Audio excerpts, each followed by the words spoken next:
So you told us some of the Pinkarian arguments, so to speak, right? We have massive increase in life expectancy, material wealth, so many people dragged out of poverty, right? And I think that there are a lot of reasons to say, well, it's not so black and white, and how you measure poverty defines how many people are in poverty, and people who before weren't forming part of the financial system and suddenly were kind of pulled into the more regulated labor markets, suddenly were counted as not poor any longer, but they were uprooted often from their local communities, put into slums somewhere in the global south, and then we said, well, they're out of poverty now. But maybe what I want to say with that argument is, many people would argue, Jeremy, yeah, the system is not perfect, but it's probably the best we've had so far, right? And the classical argument is, we've tried communism and it spectacularly failed. And the current system that we have is the system that brought us prosperity and peace that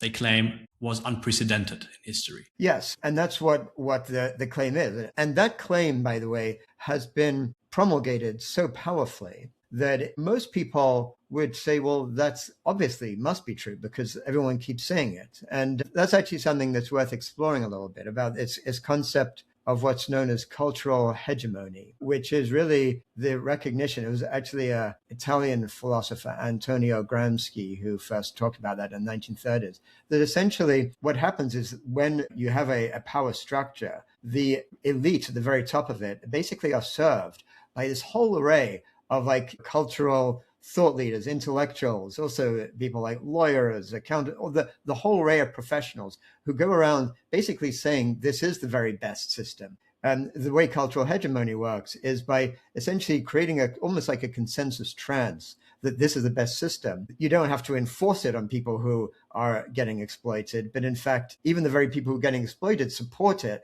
because they're told that this is actually the best thing for them too. So that's a lot of what we see. And I think that, clearly one important thing is just to always, whenever you have some statement about we are doing better or this is helping us, whatever, to really ask this question, who is the we?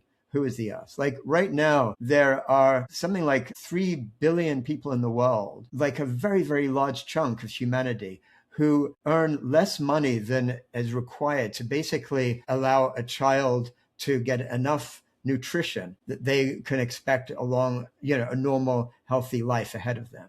Now, that is happening when basically just a busload of people in the world own roughly half, like as much wealth as half of the entire world's population, essentially all of those people I just described. And that is a moral outrage. And that's the kind of thing that there's no sort of justification to say well, maybe this kind of system allowed for something, was the best system we had. It might be the best system for a small group of people, but not for the bulk. But the point is that to just look at the sort of 20th century as this kind of clash of two systems, essentially like capitalism on the one side or communism on the other, and to think that that is all we have as the only two options, is, I think, a fundamental sort of like a category error. And that's actually a lot of what this new book I've written on the vision of eco-civilization looks at.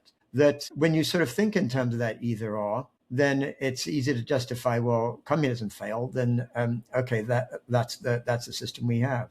But there's another way of organizing the world that is available to us. And you can only really understand that once you realize, actually, what both of those two different systems, capitalism and communism, had in common, which was essentially they both ultimately agreed on this notion of extracting from the natural world as much as possible. Communism, no more than capitalism, ever questioned the notion of extract. And the only real difference was one said the state should organize that extraction. One said it should be done by private enterprise and private capital. And then the other thing they both had in common is they both basically refused to accept the sort of dignity of ordinary people to make their own path of what actually works for them and actually make their own self-determinations. So under capitalism, you had the system saying, let the markets decide, which ultimately essentially means let capital decide, because markets are driven by where the capital is concentrated, which ultimately really in the end means let the billionaires and the wealthy elite and the wealthy power elite decide what other people should have. And the other system said, let the state decide, which then moved out very almost automatically, inevitably, to corruption and the same kind of centralization of power away from ordinary people.